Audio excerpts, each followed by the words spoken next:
Hey there, welcome to Not That Kind of Christian. We're together here today talking about tough topics with heart, humor, and hope. And we try to make some sense of faith in our everyday lives here. And we've got a fun conversation today where we're talking about the Bible. And I think you're going to hear us talk about it in a way you've not heard before. A lot of Christians think you can only be serious and boring when you talk about the Bible. But my guests today are not that kind of Christians at all. I've got three guests to present to you today. First is Elaine Bernius with the coffee cup. She's a professor of biblical studies and ancient languages at Indiana Wesleyan University, IWU. And then there is Ken Schenck, or Schenck. How do you pronounce it? Ken Schenck? Whatever is fine. Whatever inspires me. Schenck. Ken Whatever you Schenck, do the in my provost. He's the provost at Slingshot, where he oversees their academics. And I've known him for many years and really appreciate his thinking. John Drury, as well, here is a professor of New Testament, also at IWU. And I'm super excited to have these three here because they are what my father used to affectionately call Bible heads. They know the Bible really well, and I love being around Bible heads. I've learned a lot from each of them in different ways in the past, and we're going to have some fun talking about the Bible together today. Welcome, Ken, Elaine, and John. Thanks for having us. Yeah, glad to be here. Glad to be here. Yeah, this should be fun. So there's a question that I've been asked, and I was asked this from time to time, even as a pastor. And I'm going to just read the kind of question I would have got. I wanted to get a tattoo, but a relative of mine told me that it's a sin to get a tattoo. And they referenced this passage in Leviticus 19. It says, do not cut your bodies for the dead or put tattoo marks on yourself. It says it right there. And then it ends with this ominous saying, I am the Lord. So help me understand whether this command's one I need to follow or not. So I've gotten that question in a variety of ways through the years from people, a lot of young people in particular. Sounds like their grandma might have been the one that said it to them. So I'm going to put the question to you first, Elaine. How would you have responded to someone asking that question of you? It's a great question and a ton of fun to kind of think about Old Testament law and how we respond to it. I think we can, with a whole lot of confidence, think about the ways that the New Testament helps us understand our responsiveness and obedience to God. Jesus tells us, if you love me, you'll keep my commands. The one who loves me obeys me, keeps my commands. I mean, this idea of responsive obedience within relationship to God comes right out of Jesus's mouth and heart to us. And I argue that that's been the heart of God for his people at all times. The thing is, like, when he's meeting his people for the first time as a people at Sinai, there's a lot they didn't know, and he was meeting them where they were. Ken Schenck, I borrowed a long time ago. God was stooping to where they were. So that's my Ken Schenkism that I like to pull in, to be able to begin to take steps toward who he was and what it looked like to live like him in the world. And that meant a lot of things, including not looking like all the people around you, being able to be differentiated as something different in the world, not really because of who they were, but because of the God they worshiped. And so this is one of those, right? I mean, this was the cutting the dead, cutting yourself because of the dead and putting tattoo marks were things that we see. I mean, the cutting yourself because of the dead, something we see happening like at one of those famous scenes, 1 Kings 18 with Elisha and the prophets of Baal trying to get Baal to respond. One of the things they're doing, right, is cutting themselves. I mean, they're trying to get their gods to respond to them. And so God is, in his graciousness saying, not only do you not have to do that to get to respond to me, I'm going to be right up front with you and tell you the things that are going to shape your life so that you look like me. And the rest of the world then looks at you and says, that's different. And I'm interested in what that is. That doesn't mean everything he said and did in the law was like God saying, "Hala, this is my perfect society that I'm creating." Right? I want you to always do this forever at all times. That's not really what he was doing, because in the law itself, we see God saying, let's think about this. Let's make this additional move beyond what I said at the beginning. So those are some of the things I would say that might set us up. That's super helpful. And thanks for the Schenkism in the middle of that, but well, I'm sure we'll collect a whole bunch of Schenkisms here eventually in this podcast. Shout out, friend. But Elaine, I love the way you talk about that, because in a way the answer to the question is not yes or no to grandma, or yes or no to the granddaughter or grandchild who wants the tattoo. I hear you saying that, like, if I'm going to my grandma and saying that I want to do this because I don't want to be different from my friends, or everyone at my school does it, or everyone that's cool does it, or all the celebrities I know do it, and I want to be like them, that probably invites a conversation about, do we need to be like everybody else? Can you look different? Can you be different? Are you seen as different? And maybe that's a good thing. That in the end, it's more about that than even the specific question of the tattoo. And today we might have things like cutting yourself for the dead, or tattoos meant back then that might be signs of being, something today. So interesting. Wow. That you took it a lot deeper. Love it. Love it. Well, we want to respond to that. And part of how we do, because it's not only the tattoo command that might feel a little out of context for us. There's a whole bunch of commands in the Old Testament, and this is we're trying to take God seriously, but ourselves maybe not too seriously. So we're going to do a draft today, and what we're doing here is we're actually going to pick maybe the most strange to our ears. Sometimes they might even sound a little offensive or silly to us commands throughout the Hebrew Bible, and we might even grab some from other places if we feel like it. And because it's a draft, it's going to actually literally be kind of like a fantasy football draft, if anybody knows what that is, where we'll snake through here. And I put our names into a randomizer. So we're going to have John with the very first pick of the 2025 Lawbreakers draft here. So John, get ready with your pick. And then Ken will go second, Elaine will go third, and then I'll go fourth, and then we'll snake back. I'll do the fifth pick, and we'll kind of keep it that direction. To keep it fair here, I need to get 2 picks in a row since I'm last. So John, you get the first pick here. Tell us your reference and what your command is that you're picking that stood out to you, and if you want to, a little bit more of why you picked it. Yes. I'm pumped that I got the first. You didn't tell us that before, did you? And I missed an email, because that would be totally likely. You missed an email, John. That you were going to tell us. You had the list that I got to go first. Yes, you get the first pick, but of course, like my pumped. Pacers, it means you did bad last year if you get the first pick. Okay. Now, that's not true in this case, but take that as you want. That's great. Oh, well, I get the best one then. So I am going to take none other than, I want to quote it perfectly. So, okay, I got it ready. Okay. Thou shalt not boil a young goat in its mother's milk. You sunk the Exodus battleship. 20. Oh, that's great. Okay. I was hoping I'd get to go first. That's great. Exodus 23:19b. 19b. So yeah. So this is right there in the first set of instructions that follow the Decalogue, or the 10 words, 10 commandments, as a lot of Christians call them. And so then he goes into kind of a first round of laws. Laws about altars, laws about slaves, restitution for murders on purpose, on accident, all that kind of stuff. And then it goes into Sabbath stuff. And then right near the Sabbath material, you get this reference to it's got Feast of Unleavened Bread. Yeah, so we're kind of getting into my cooking. follow-up question, John, is does this mean that if I were to follow this law in Exodus 23, may I or may I not eat cheeseburgers? It's a very important American question. In Jerusalem, especially. Oh, a cheeseburger in Jerusalem. Nicely done. You can get them there now. You can. I believe I've actually done fallen from grace. Great one. Great pick, John. That was also high on my list. And so you did it. It was not my number 1, but it was in my top 5. Okay. But great pick.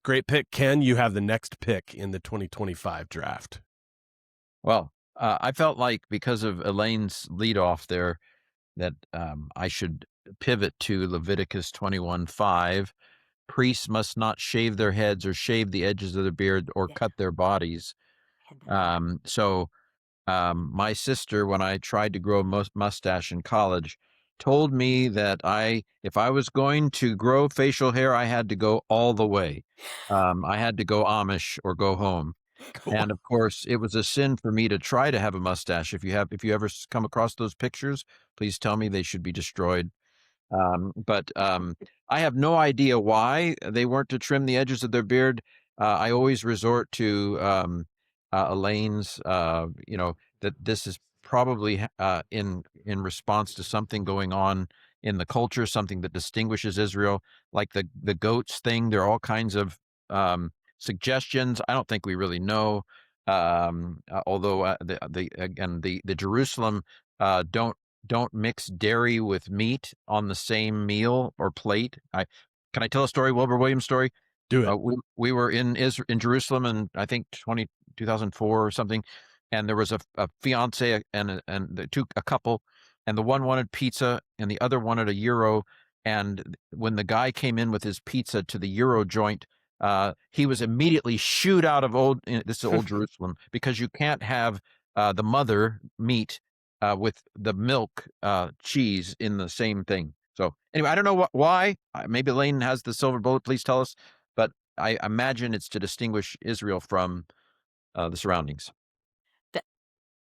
That one may be a magical practice.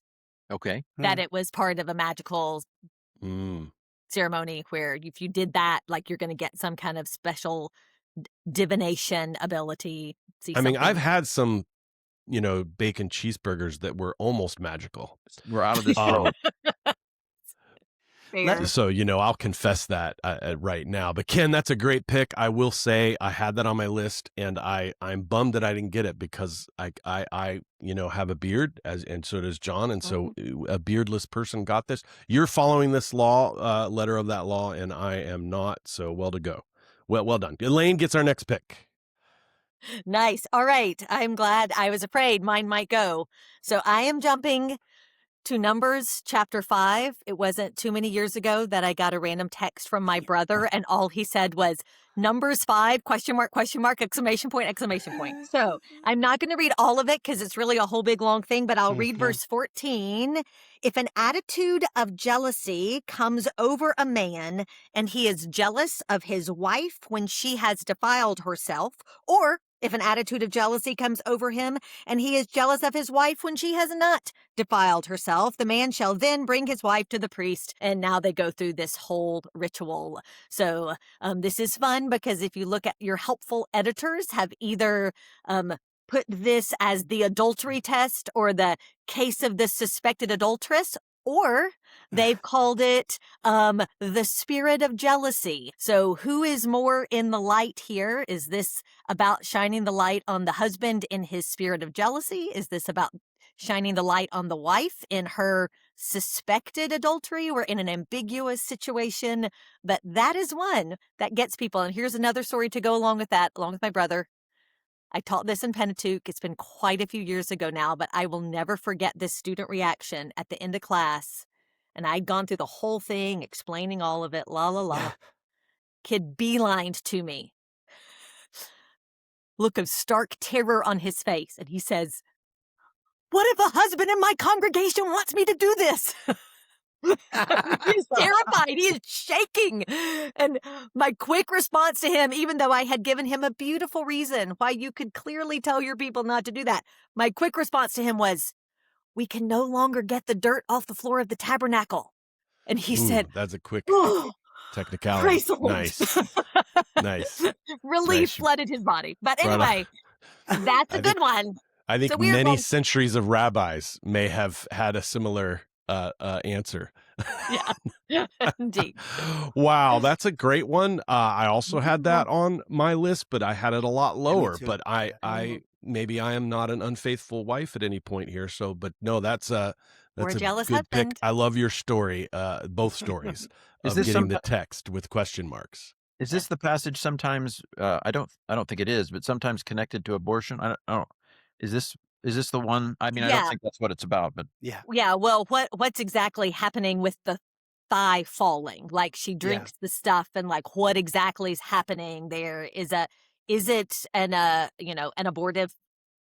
But it's not. I mean, it's like water and dirt. I mean, literally, there's nothing actually in what she's Right. drinking that can do It's anything. just To the say it's an dust. ordeal is to misunderstand most ordeals, like, you actually put yourself in danger, and the God has to reach down and pluck you out of the danger if you're going to survive Yeah. it, right? And there's nothing actually dangerous Well, here. yeah, slightly that's a wild anatomically one. It's accurate. actually 20 verses Yeah. that it goes on. It's a big chunk. So if anybody's ever doing a study in numbers and they come across that one, they would have been like, wow, there's like more than half a chapter on this information. So Yep. that's good. Thank you, Elaine. It's Great awesome. pick. We've already got a great start here. Let me give my pick, the fourth pick in the draft. And that's going to be Numbers 15. We'll stay in Numbers, verse 35. And this is the man that gets stoned because he was gathering sticks on the Sabbath. This is also a lengthy passage where it's an actual situation where they found a guy gathering wood and sticks and stuff in order to build a fire. And this is a very relevant one because, of course, starting a fire is a big no-no with these commands. And I part of why I picked this one is just this Sunday we were in my house church, and there was my neighbor, who I believe is Presbyterian. He's my only neighbor who actually tends to go to church frequently, but he must not have Sunday because he was out there with his leaf blower and a wheelbarrow picking up sticks on the Sabbath, or at least my Sabbath. And we had to apologize in our conversation during our prayers that there was the loud whirring of the leaf blower. And so anyway, it was one of the only times where I thought maybe I should quote Numbers 15 to this fella. No. So that was my pick. I do want to pause here a minute while we're having some fun going through these things, just to mention one of our sponsors. And that's Indiana Wesleyan University, which is very fitting as we've got such Indiana Wesleyan connections here and two people teaching there at the moment. IWU has this amazing way of combining faith and learning across everything from nursing, business, education, and theology and ministry, as Elaine and John both are teaching there now, and Ken has in the past. If you're looking for a Christ-centered university that takes your calling seriously, wherever that leads, go take a look at discover.indwes.edu. That's INDWES for Indiana Wesleyan .edu. Great place. I have actually gone there myself, and my daughter is a graduate of Indiana Wesleyan too, one of my kids. So love that place and wanted to give it a little bit of a pitch right now. Before we get back to the draft, it's my turn again in the second round of the draft, and I'm going to choose my next one on the list, which is Deuteronomy 21:20. And this is not specifically about my family. I need to give that caveat, but this is when you're supposed to bring your rebellious, stubborn, gluttonous, drunkard son before the elders. And when that happens, you're supposed to say, this kid's not obeying us. And then the elders are supposed to take action there now. So I have not had this specific problem, but I just wanted to point out that Scripture says that you're supposed to do that with a rebellious son who's stubborn, a glutton or drunkard. So I thought that one was worth picking up out of the pile. Going Going first is miserable. You guys took all the good ones, man. Yeah, we're grabbing a lot of good ones. Let them all go. Yeah, but you got no cheeseburgers, John. I know. So I got that the was a best good one. one. You got the best one. But we're cleaning up here now. Okay, and Elaine gets the next pick. Oh no. Oh, I'm getting distracted. Okay, all right. Here's my next one. I'll go. Well, I'll just stay in there. Comes up a couple places, but I'll just stay in the Deuteronomy 19 one. So let me get to it. Okay. So this is the fun Deuteronomy 19. I'll start at 5. When a person goes into the forest with his friend to cut wood, and his hand swings the axe to cut down the tree, and the iron head slips off the handle and strikes his friend so that he dies, he may flee to one of the cities of refuge. Otherwise, now this is the fun part, the avenger of blood, or redeemer of blood, same word as in the book of Ruth, Boaz. But this is the avenger of blood, might pursue him in the heat of his anger and overtake him along the way and take his life, though he has not been sentenced to death, since he had not hated him previously. So kind of a whole bit of legal material around, but what if it's an accident? But this Redeemer of Blood guy has the right to come kill you, so you better get out ahead of him and get to a city of refuge to get away from him. Wow, this is like axe head manslaughter rules, not premeditated murder stuff. Wow, This is high drama. Great one. I confess that wasn't even on my list. I somehow missed that one and forgot about it. But man, what a good one. That's a lot of drama. I remember as a kid hearing about that one for some reason. It might have been a Bible story I heard about. Like I thought it was a true stories of Deuteronomy. Great one. I like the Redeemer of Blood translation better, because we make, Boaz and this kinsman redeemer, and then we don't really connect it to this whole Redeemer of Blood other guy. Side Redeemer. It's a whole, that sounds like a good biker game. The Redeemers of Blood. Redeemers of Blood. We're a biker group. Well, and it's rooted in that world of blood feuds and all that, Hatfield and McCoy's kind of stuff. Yeah, for sure. Ken, you got our next pick. Okay, well, we gotta go to this direction some point. 23:1. No one who has been emasculated by crushing or cutting may enter the assembly of the Lord. So no eunuchs in the camp. I'd like to think that Acts 8 kind of frees us from that one. But I knew someone who had a little bit of a limp, and she was really troubled by some of the legislation on no malformities in the assembly. So anyway, there's mine. And say again the New Testament passage you mentioned in correlation to that, because someone might want to go look that up. Well, the Ethiopian eunuch. Again, eunuch could be an official, but I'd like to think that Luke is explicitly echoing this command. Luke, and so in Acts 8. But Isaiah 56 already pushed back against it too. Oh, so the Old Testament already took care of it, eh? Yeah. Doctor. In case attentive podcast listeners didn't notice, that was Elaine, the Hebrew Bible specialist, correcting a New Testament scholar that it was not Acts 8 that took care of it, but Isaiah. If you didn't know it, the Old Testament. Wonderful, wonderful, John. You get 2 in a row to redeem the fact that you had to wait so long. Okay. You now get 2 in a row. You can bag some of these big picks. I mean, these are high draft picks, John. These are starting 5. Go for it. All right. So the next one I'm going to do, let me get it out here. Flipping around my Torah scroll here takes time. Because I don't know what you guys are gonna pick. So, okay, this one, okay,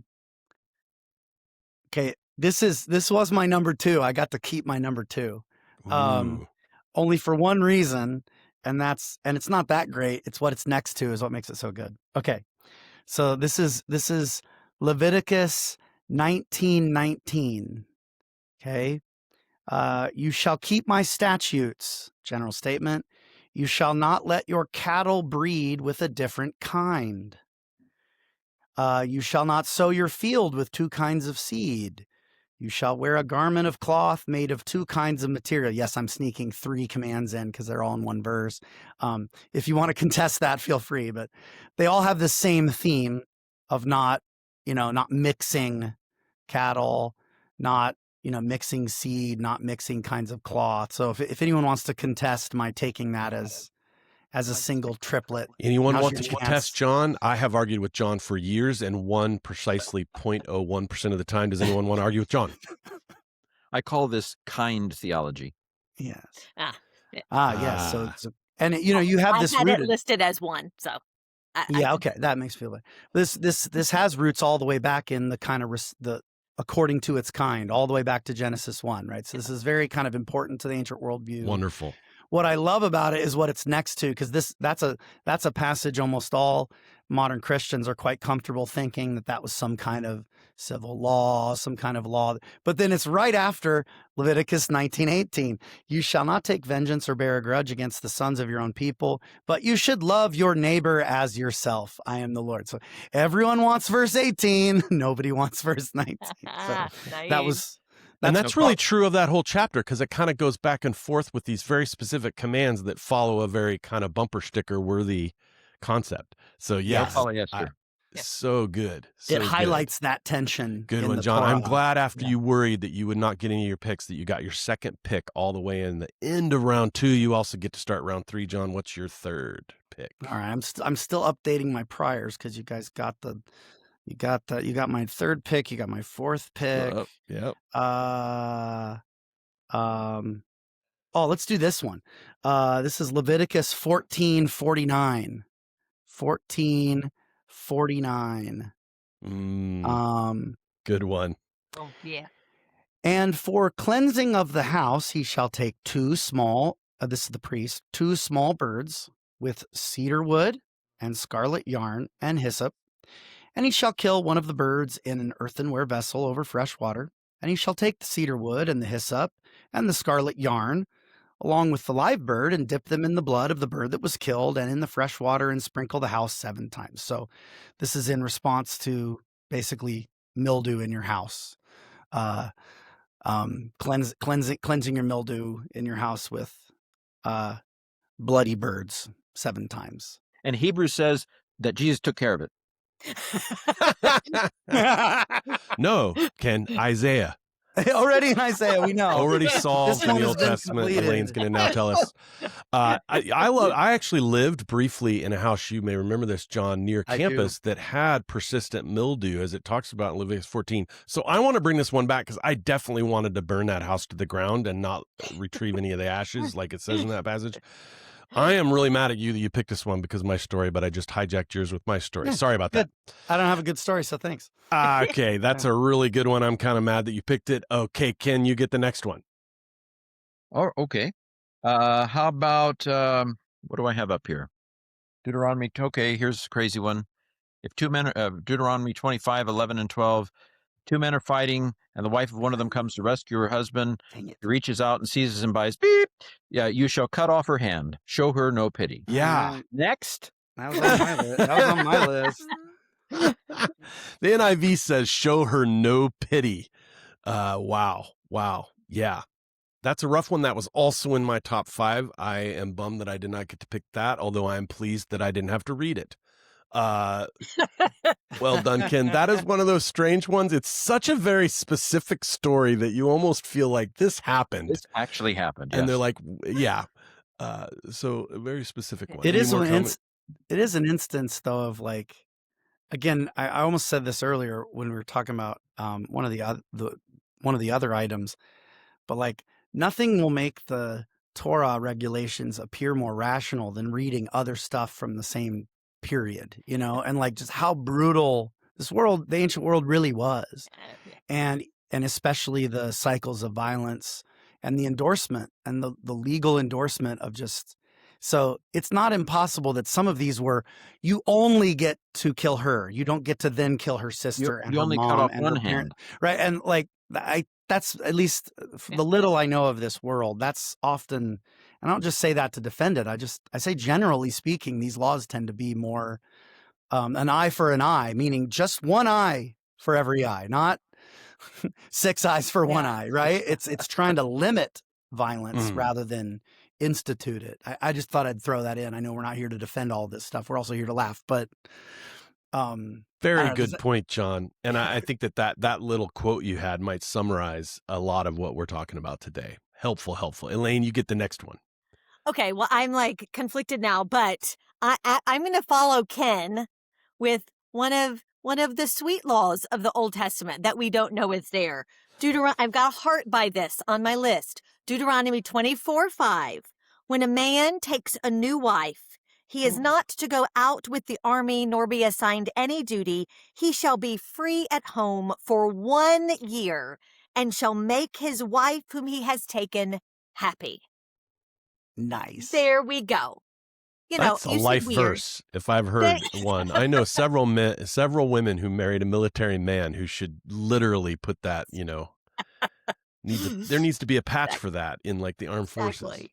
Well, this is a good contrast one with that bit from Leviticus 19, where this is a place where you have a kind of, where the New Testament comes out as the more strict, Yeah. Like you get because actually all three of those excuse scenes with Jesus where there's someone gives three excuses, it's in chapter 9 of Luke, and 2 of them appear in Matthew 18. This kind of every excuse they give is a legitimate Torah excuse. It is. Yep. Every single one. And so Jesus is actually raising the bar. Jesus isn't always just lesson. He's sometimes raising a bar where he's kind of saying this is, and it actually, all of them are really good excuses for not going to war. And it implies that Jesus is assembling an army for this kingdom that's rising up. So anyway, I just thought I'd, stick up for the Torah after teasing it with 19. That's what I had to do with my, I got to get a happy one here. I put a heart. Yeah. But even one that has a kind of a New Testament parallel where the trajectory is the other direction towards something more stringent.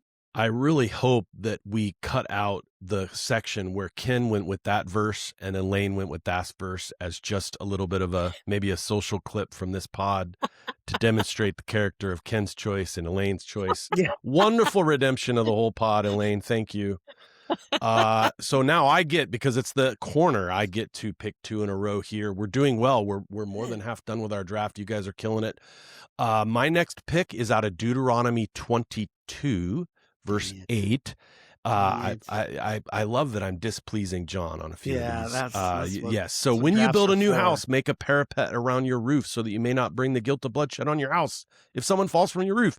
There's been a lot of people getting new roofs in my subdivision lately here in Indianapolis, and none of them are doing this, but I also got a new roof a couple years ago, and I confess I've not met this law. There's no fence around my roof. The people that were working on it hard all day long, they could have fallen off, and I would have had a problem here because I didn't build a fence around my roof. You'd have to go to a city of refuge. Yeah. Yes, I might. If one of them died. Yeah. What is it? A kinsman of blood? Is that what it was a redeemer called? of blood? Redeemer of blood. Redeemer of might have been blood. able, from the roofing company, might have been able to take me out. Well, this is maybe an inappropriate time, but maybe all of them in this whole episode are inappropriate to mention another sponsor. And I want to take a moment to mention Global Marketplace Multipliers, which is an organization made up of Christians serving in the marketplace, intentionally engaging in global disciple making. They can help you discover how the world needs both your faith and your work. So go to gponline.org/GMM. That's for Global Marketplace Multipliers, GMM. You can watch a 1-minute video there and learn more about how people are doing this around the world, and not only pray for them, but maybe God's tugging your heart for that as well. So I've picked my one in the corner, and let me pick my other one on the turn, and that's from Leviticus 11. There's sort of 2 sections here in Leviticus 11 that I hope you'll allow me to pick together. On the one hand, you may eat grasshoppers, but on the other hand, you can't eat shellfish. And this one makes me scratch my head, because if you've ever seen a grasshopper, it is not very tasty. But if you've ever eaten lobster, that's some good stuff. Lobster is my favorite food, so I've always taken issues with this. My wife doesn't like it when I eat lobster because she thinks it's gross looking. I think it's amazing. But Leviticus 11:9-12, and then Leviticus 11:21-22 is where that one is. So any commentary on my pick on what you can and can't eat? Yeah. Surely John the Baptist would have been happier if he was eating more shellfish and less grasshoppers. Yes. Happier. Yes. Known for his locusts and honey. I have never actually eaten any locusts with honey. Maybe that makes them better, but But so you don't need anything to make your shellfish. I will say that shellfish look disgusting. Okay, that's that's a good Especially before they're cleaned, yes. right? If you've ever had the kind of, I'm just saying, like, Good point. we Yeah. do our modern shrimp look a lot cleaner. So you're saying, like, I don't not get it. Wonderful. Okay. Our next pick is back to Elaine.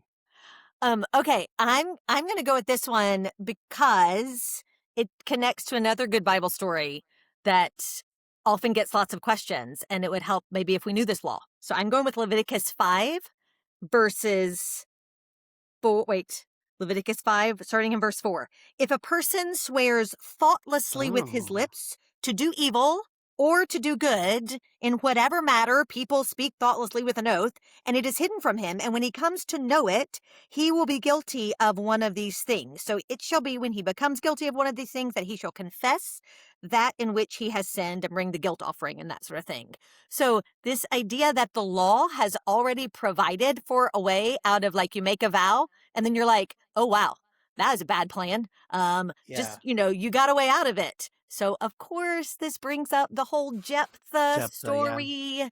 And, I just heard it taught recently once again, but Jephthah kept his vow. And that's what we want to see. And, it was not the greatest thing. He should have thought beforehand, but at least in the end, he followed through. And I'm like, but he clearly didn't know Leviticus 5. Come on, no Leviticus 5. So there you go. I know a woman in her 70s who's never cut her hair since she was a teen because she made a vow that she wouldn't cut her hair. Yeah. There you go. Wow, swearing thoughtlessly with your lips. John, what were you saying? For evil or for good. Yeah, for evil. Oh, it even specifies. Yeah, for so evil, even if it was a good thing, but it was a rash vow. That you didn't do it. You didn't think it all the way through. No, I mean that kind of mix of kind of superstition and combined with a kind of abstract commitment to integrity as like the fundamental principle of morality, you only have to read a little bit of Paul to realize that like integrity is overrated, right? Like community and love and understanding each other and flexibility. These are just as important as kind of my own individual integrity, which is what a lot of vow keeping gets linked with. Even a kind of almost superstition, like, oh, now these words are out there, and so I have to. My word is my bond. My family, Joneses aren't quitters. Like we have like a lot of kind of rash vowing that happens. Yeah, in the Christian subculture. That God then. Well, Ken, you're up next, Ken. Well, maybe somebody will get the no blood. No, I'll do it. Okay, so you did the food laws, but Leviticus 17, different chapter. I can read it. Verse 12. None of you may eat blood, nor may any foreigner residing among you eat blood. I personally don't really have a desire to eat blood. I did try blood pudding in Scotland once, just because I was, when you're in Scotland, and I figured I was okay because of the New Testament declaring all foods clean. But it is a strange thing. I've heard different theories on it. Maybe Elaine knows the answer. But I always like Mary Douglas's, blood just shouldn't be outside the body. But anyway. Yeah. Well, and this is such for any vampires among us. This is a clear command against. But yeah, I did not grow up in a rare steak eating family. So the first time I had a rare steak given to me at a restaurant, and I put my knife and fork in, and literally the whole plate filled with blood, I got up and left. I was like, I would have been fine in the Old Testament because I can't do this. Of course, it means more than that, but for me, that was my visceral reaction right there. Am I correct that what's come to be known in the modern world as kosher has a lot to do with how the blood is removed from the animal? Is that kind of a core element of modern kosher? I mean, there are other elements too, I know, but maybe even Acts 15, how don't strangle them. Strangle, don't strangle. Can't strangle it. Yeah. Yeah. And it's very humane, actually. Like the legislation around the killing of the animal, then strangling actually is probably not a very humane way to kill a bigger animal. I mean, I guess a chicken. Slaughter wraps it up quick. Exactly. Yep. And draining. You got to drain it. So, John, you get to bag your next two picks here to close out your whole team. These will be my last two, correct? They will. And I want to advise everybody here as you choose your last pick, everybody kind of look over your list to kind of consider how well you did, because this is sort of your starting five basketball team of commands. John? Okay. Hold on one sec. I know I'm kind of wanting to It's harder to choose your last one because you'll never get another another chance the rest of your life to draft the 2025 Lawbreakers draft. I'm pretty sure I know what I want to do. Okay. I'm going to do good. So I have so far Exodus 23, the goat's milk. I've got the Don't the mix fabrics mixing in Leviticus stuff. 19, and you're destroying houses with persistent mildew, which Yes, I the wholeheartedly supported at the mildew time. one. And so I want to get one from Deuteronomy and then one more juicy one. So I'll do this one. I'll confess my reasoning for why, because it's not the weirdest one, but I really want it on my list. So this is Deuteronomy 25:4. You shall not muzzle the ox while he is threshing. That's a good one. So Had that one. now you can probably, if you know your New Testament stuff, you'll know I'm somewhat grabbing this because the history of the interpretation of the Torah is more where I live than its original setting. So I love that Paul quotes this in order to justify paying ministers. And especially because, Paul, who gets this kind of rap as being this like anti-Torah guy, who still thinks there's all kinds of like at least allegorical wisdom hidden in the Torah, not just about the Messiah, but even about how we live our everyday lives. And you gotta imagine this. I mean, I haven't found it yet, but I doubt he's the first guy to take it this way. I mean, maybe you found it, Ken. There's people who've used this muzzling ox in the rabbinical tradition to kind of talk about, paying people a fair wage or whatever. Because the analogy makes some sense. Don't make it harder for someone to do their job. For But sure. I don't know. I just love thinking of Paul as Nice. kind of hanging out Good with other one. rabbis and quoting And that. another dig from the New Testament there back at Elaine. Good job, John. Yes. What's your last pick then? Well, this was an endorsement, though. That one was the New Testament saying, look how cool the OT is. That's right. I did Okay, not change good. it at all. Exactly. Just called us ministers ox, but that's okay. Yeah. Yeah. And then the last one I'm going to throw in is, and maybe no one else. I'm hoping to. I haven't gotten to disappoint anyone except my very first one.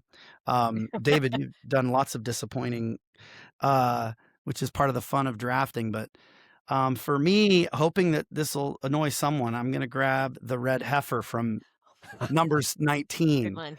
Just because the whole thing's bizarre. And a relative of mine, like a couple years ago, because I don't know, I should read the passage. So the Lord spoke to Moses and to Aaron.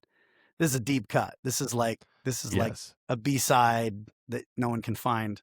The Lord spoke to Moses and to Aaron, saying, this is the statute of the law the Lord has commanded. Tell the people of Israel to bring you a red heifer without any defect, in which there is no blemish, and on which a yoke has never come. And you shall give it to Eleazar the priest, and it shall be taken outside the camp, it's important, and slaughtered before him. And then Eleazar the priest shall take some of the blood with his finger and sprinkle some blood. And it goes on. It's a whole thing for a whole chapter. Oh my God. And apparently there are like dispensationalist cattle farmers in Texas who are like trying to get the perfect red heifer because it somehow fits into certain takes on prophecy. And so when I was asked by a relative a few years ago, like, John, tell me about the red heifer. And I'm like, I don't know. I hadn't even heard of it. I supposedly studied the Bible. Hebrews mentions it. I know. And that's why I felt, and then the taking outside the camp phrase is like almost quoted exactly at the end of the book of Hebrews. But so, yeah, I've been looking into it and I'm still lost on the interpretation and the history of interpretation around the red heifer. But I kind of was like, well, if I want to get a deep cut there, I have one from Exodus, one from Leviticus, two from Leviticus, Wonderful. and then one from Numbers. Then that's Great. it. Get some balance. They've taken them to Israel, by the way. The heifers are in Israel. Oh, they are. Okay. Wow. Great. Okay, Ken, you get your last pick here. Round out your starting five. Well, for what it's worth, how about Deuteronomy 21:15-17? I'll paraphrase. Man has two wives. He likes one more than the other. But if the firstborn son is from the wife he doesn't like, he still has to give the property to the firstborn son. Wow. What's the passage again? I didn't have that one. Deuteronomy 21:15-17. Assumes polygamy, by the way. Yes. Why'd you pick that one? Because I'm mischievous. Because I have a carnal heart. Wonderful, wonderful. Well, thanks. Do you feel that rounded out your starting five? Was that your I don't center know. or your point guard? I have done. No, it's definitely not the point guard. Yeah. So it's the linebacker. Linebacker. Okay, great. Let's mix sports. Okay, Elaine, you get the next pick. Round out your team. Okay. I'm going to go with this one, and I'm going to read the whole thing because, we kind of generally know it, but, when you read the whole thing, it's just so good. Deuteronomy 25. John, I thought you were stealing it from me. The next verse 5. When brothers live together and one of them dies and has no son, Yeah. the wife of the deceased shall not be married outside the family to a strange man. Her husband's brother shall have relations with her and take her to himself as a wife and perform the duty of the husband's brother to her. It shall then be that the firstborn to whom she gives birth shall assume the name of the father's deceased brother, so that his name will not be wiped out from Israel. But if the man does not desire to take his brother's widow, then his brother's widow shall go to the gate to the elders and say, my husband's brother refuses to establish a name for his brother in Israel. He is not willing to perform the duty of a husband's brother to me. Then the elders of his city shall summon him and speak to him. And if he persists and says, I do not desire to take her, then his brother's widow shall come to him in the sight of the elders, pull his sandal off his foot, and spit in his face. And she shall declare, this is what is done to the man who does not build up his brother's house. And in Israel, his family shall be called by the name, the house of the unsandaled one. There you go. Whoa. That's my last one. Whoa. Exactly. I feel like the redeemers of blood have to be really out for the house of the unsandaled one. Yeah, the house of the unsandaled one. I guess I like the names, right? Like what we call things. Yeah. That was my other choice. I just didn't want to not have anything from Numbers. Yeah. Wow. You picked it. Yeah. And I know there's two good reasons in addition to taking that to do this. One is if people have not seen it, Elaine's commentary on Esther is really good, but she also has some great thoughts on Ruth as well, and this one shows up right in the Ruth, which is also in that same commentary. But more importantly, John and I are actual brothers. If listeners did not know that, and we have not ever discussed this, John, on whether this is binding in any way. But I just say to your health, John. Well. We both have sons, so we're good. There's no heir to. It wouldn't apply, right? Yeah, it's fair. Forgot that part. Okay, well, I years ago that would have been a conversation you two really should have had. Yeah. I'm kind of glad we didn't. I'm kind of with that. Actually, he's uncomfortable that I even brought it up now. Okay, I'm going to pick up my last pick Wait. I have to throw in. There is a New Testament nod there, right? What? Nah. We don't have to talk about that. I'm just saying, no. Moving on. I'll throw in the New Testament nod on that one too. No, it's a great passage. It's a great New Testament passage with Jesus siding with the Pharisees against the Sadducees. Yeah. Yeah. So I am going to pick, and because I want to finish, even though I was mostly negative here, I'm picking up a more positive one in honor of Elaine here. I put a heart and I wrote my name in bubble print on this one. That's Leviticus 19:10. Don't pick up fallen leaves. Fallen grapes. The full thing reads, do not go over your vineyard a second time or pick up the grapes that have fallen. Leave them for the poor and the foreigner. And it ends the same way that the tattoo passage ends. I am the Lord your God. It has that refrain at the end. And I just love this because it is a command to say, hey, in your actual everyday farming techniques, think about the poor and think about the immigrants among you. And this was not helpfully practiced by many people, although it is a part of the book of Ruth again. Another Ruth mention here where they want to intentionally make sure that there is enough for those people that don't have enough. And love that one. So I think that's one in spirit that we should all be practicing in one way or another. So wait, David, can I tag Elaine. On that one? Just because if we're in Leviticus 19 and that included the foreigner, the stranger among you, you've got to jump to 1934 because we always quote 1918, love your neighbor as yourself. but we rarely quote, love the stranger as yourself, which is Leviticus 19:34. So if the guy trying to trick Jesus had known his law a little better, he would have known that even the stranger among them would have been So among in those the he should end, have loved. the key lesson is know your law and take Bernius classes. I think that's really And important. So, okay, we don't have time to go over every single one we've all picked, but this has been super fun, and you guys all had some wonderful ones. You all picked, all of my top 10 were picked, and most of my top 20. But I will also say there were several that you guys picked that I didn't even have on my list, which is literally 30 long. I do want to remind everybody here that my house church has been going through Romans lately. And it's an interesting perspective in Romans 3 about the law. It says, therefore, no one will be declared righteous in God's sight, in verse 20, by the works of the law. Rather, it was through the law that we become conscious of our sin. And then famously in the verse 23 and 24, for all have sinned and fallen short of the glory of God, and all are justified freely by his grace through the redemption that came by Christ Jesus. So we're having a lot of fun here and goofing off a little bit, picking up kind of these, as Schenck often says, the naughty verses in a way, the verses that are hard to interpret, hard sayings of the Bible. One of my old professors has a book about that. These are hard things to figure out, but we do need to remind ourselves that these things, all from Paul's perspective, just helped us know that we cannot live up to many of these things, and we have not, including me not having a parapet around my roof so that the roofers didn't die.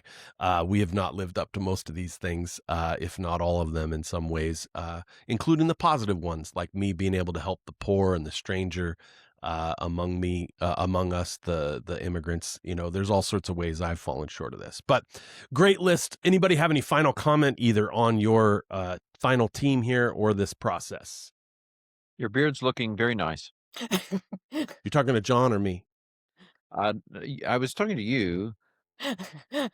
He trims his more. He's less Torah conscious. I'm more Levitical. Yeah. Oh, less Levitical. There you go. Less, Nice. yeah. Elaine, we should give you the final word as someone who's studied these things a little bit more than the rest of us. What's your perspective on all of this, even this silly exercise we did? Yeah. Maybe somebody could even do this in a Sunday school class or a small group themselves, now that they've listened to this, and let people pick. What's your perspective on all of it? Yeah.